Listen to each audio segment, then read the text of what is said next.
राजस्थान की रेत, तलवारों की चमक और रणभूमि की गूंज का साक्षी है।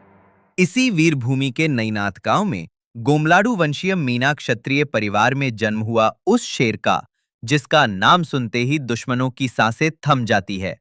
महाराजा सूरजमल भोमिया जी, जिनके माता पिता भगवान शिव के परम भक्त थे और उनका तपोबल मानो सूरजमल जी की नस नस में बहता था। बचपन में जहां बच्चे खिलौनों से खेलते, वहीं सूरजमल तलवार और घोड़े से खेलते।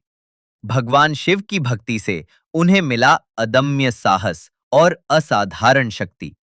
युवावस्था में उन्होंने एक-एक कर खोहगंज, माच, नरहट, डोब और दौसा के राव जागीरदारों को परास्त किया।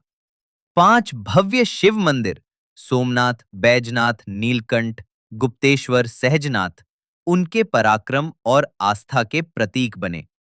रणभूमि में अपने सातों भाइयों के साथ उतरते तो मानो आग बरसने लगती।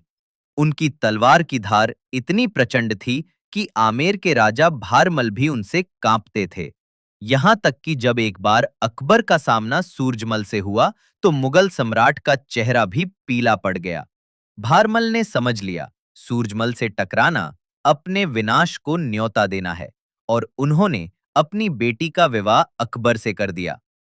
लेकिन भाग्य को कुछ और ही स्वीकार था।